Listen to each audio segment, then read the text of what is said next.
আসসালামু আলাইকুম। ছোটবেলা থেকে আমাদেরকে শেখানো হয় যত স্পিডে দৌড়াইবা জীবনে সাফল্য তত স্পিডে আসবে, যেমন দৌড় প্রতিযোগিতার মতো।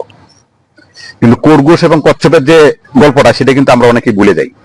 খরগোশ এবং কচ্ছপ একসাথে দৌড় প্রতিযোগিতা শুরু করে এবং খরগোশ এত স্পিডে দৌড়ায় সে মনে করছে মাঝখানে আমি যদি একটু ঘুমায় দৌড় দিই তাহলে কিন্তু কচ্ছপ আমার সাথে পারবে না। কিন্তু একটা সময় কি, সে ঘুম থেকে উঠতে পারে নাই, সে রেগুলার আস্তে আস্তে যাওয়ার কারণে খরগোশ কিন্তু কচ্ছপের কাছে হেরে যায়। আমরা কিন্তু এই গল্পটা আমরা সবাই জানি। এরপরে যে আরো 4টা গল্প আছে সেটা কিন্তু আমরা জানি না। আমি আপনার দ্বিতীয় গল্পটা বলছি। যখন খরগোশ কচ্ছপের কাছে হেরে যায় তখন তারা দুইজনের কাছে কথাবার্তা হয় যে আবার তারা দৌড় প্রতিযোগিতা অংশগ্রহণ করবে। কচ্ছপ খরগোশ দুজনে আবার রাজি হয়। তখন খরগোশ মনে করছে না, আমি এখন আর ভুল করবো না, আমি লক্ষ্য পৌঁছে তারপর আমি রেস্ট নিব। তখন একসাথে দৌড় প্রতিযোগিতা করে, ঠিকই খরগোশ জিতে যায়, কচ্ছপ হেরে যায়। তখন আবার তৃতীয়বার যখন কচ্ছপ হেরে যায় তখন কচ্ছপ বলে আমি আবার দৌড় প্রতিযোগিতায় অংশ করবো। কচ্ছপ আবার দুইজনে রাজি হয়।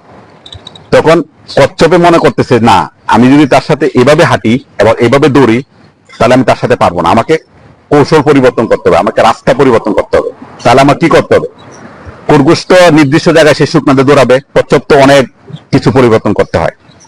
তো দেখা গেছে এই আবার দৌড় প্রতিযোগিতা অংশগ্রহণ শুরু করলো। দৌড় অংশগ্রহণ শুরু করার পরে কচ্ছপ এবং খরগোশ যখন একসাথে দৌড় অংশগ্রহণ করছে, খরগোশ টিকেই দৌড় দিয়ে স্পিডে চলে গেছে। অনেক মাঝে কাছাকাছি যাওয়ার পরে দেখছে একটা নদী, নদী কিভাবে পার হবে। কচ্ছপ কিন্তু ঠিকই মানে রাস্তা পরিবর্তন হওয়ার কারণে সে কিন্তু নদী পার হয়ে সে আগে চলে যায় এবং খরগোশ আবার হেরে যায়। তৃতীয়বার বলছে যে না, আমরা আবার দৌড় প্রতিযোগিতা শুরু করবো। যখন চতুর্থবার যখন দৌড় প্রতিযোগিতা অংশগ্রহণ শুরু করছে তখন তারা ভাবছে হ্যাঁ চতুর্থবার আবার দৌড় প্রতিযোগিতা শুরু করার পরে খরগোশ কি করলো, সেও রাস্তা পরিবর্তন করলো এবং খরগোশ যে আছে সে তার যে সেম রাস্তা যাইলো। সে কি রাস্তা পরিবর্তন হওয়ার কারণে আবার খরগোশ জিতে যায়, কচ্ছপ হেরে যায়। তখন আবার তারা একসাথে বসলো।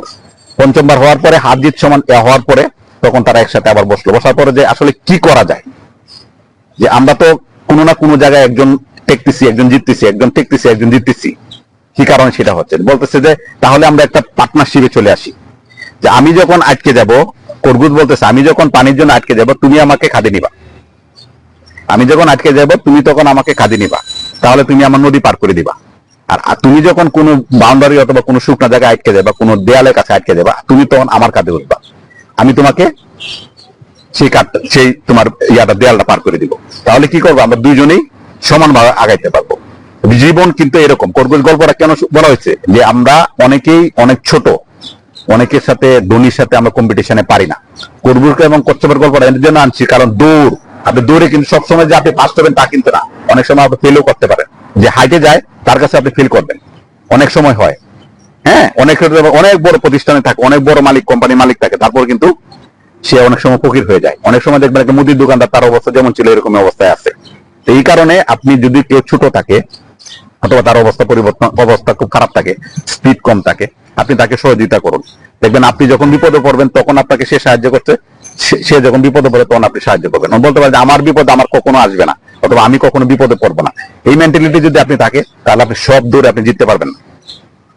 আমি সব সময় সব জায়গায় আপনি জিততে পারবেন, আপনি হেরে যাবেন। আপনি যদি ব্যালেন্সিংটা থাকে যে আমি বিপদে পড়লে, একজন বিপদে পড়ছে আমি তাকে সাহায্য করছি, তাকে আমি উঠাই দিচ্ছি, তাকে আমি অনেক দূর নিয়ে গেছি, তখন আপনি যখন বিপদে পড়বেন আপনাকে করবে। আপনি যদি মনে করেন আমি অনেক ধনী, আমার অনেক টাকা আছে, আমি কখনো বিপদে পড়বো না, আমি টাকা দিয়ে সলভ করে, আমার লোক আছে, আমি মাস্তান অথবা আমি পুলিশ, আমার অনেক কিছু আছে, আমি বিপদে পড়বো না, না। বিপদ এক একজনের বিপদ এক এক রকম। বড় মানুষের বিপদ বড়, ছোট মানুষের বিপদ ছোট। এই কারণে বলা হয়েছে যে খরগোশের কচ্ছপের গল্প আমরা কিন্তু 1 নম্বরটা জানি। খরগোশ যখন ঘুমায় যায় তখন কচ্ছপ জিতে যায়। এরপরে 4টা গল্প কিন্তু আমরা জানি। পরের বার যখন প্রতিযোগিতা অংশ করে তখন কিন্তু আবার খরগোশ জিতে যায়, কারণ কি সে এতক্ষণ আর রেস্ট নেয় না। এরপরের বার যখন দৌড় অংশগ্রহণ করে তখন কিন্তু আবার কচ্ছপ জিতে যায়, কারণ কি ওই মাঝখানে নদী পড়ে, তখন আর খরগোশ কিন্তু নদী পার হইতে পারে না। এরপরের বার যখন আবার দৌড় প্রতিযোগিতা শুরু করে তখন কিন্তু আবার মাঝখানে একটা দেয়াল পড়ে এবং খরগোশ কি করে, রাস্তা পরিবর্তন করে সে আগে চলে যায়। মানে 4বার কিন্তু তারা হাত জিতের মধ্যে থাকে। তারপর 5ম বার যখন তারা রুট পরিবর্তন করা একসাথে দৌড় প্রতিযোগিতা শুরু করে, যখন কচ্ছপ বিপদে পড়ছে তখন খরগোশ কাঁধে নিচ্ছে, যখন খরগোশ বিপদে পড়ছে তখন কচ্ছপ তার কাঁধে নিচ্ছে। এটার কারণে কিন্তু দুইজন একসাথে পৌঁছে গেছে। মোরালি বিষয়টা কি দাঁড়াচ্ছে, আপনি যখন কখনো বিপদে পড়বেন অথবা যদি পার্টনারশিপের মধ্যে, ছোট বড় যদি আপনি পার্টনারশিপের মধ্যে চলেন, আপনি কাউকে হেল্প করেন আপনি, তাহলে আপনি কখনো হারবেন না। তার মানে দৌড়ে যে আপনি প্রথম থেকে যে দৌড় শুরু করছেন আপনি সবসময় স্পিডে একভাবে দৌড়তে পারবেন, তাও কিন্তু না।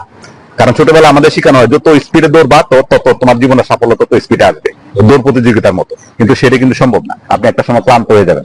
ক্লান্ত হইলে যেমন আপনি আরেকজন যে মানে সুস্থ আছে তার কাঁধে যেন উঠতে পারেন সেই ব্যবস্থা করে রাখবেন, জীবন সুন্দর হবে। আসসালামু আলাইকুম।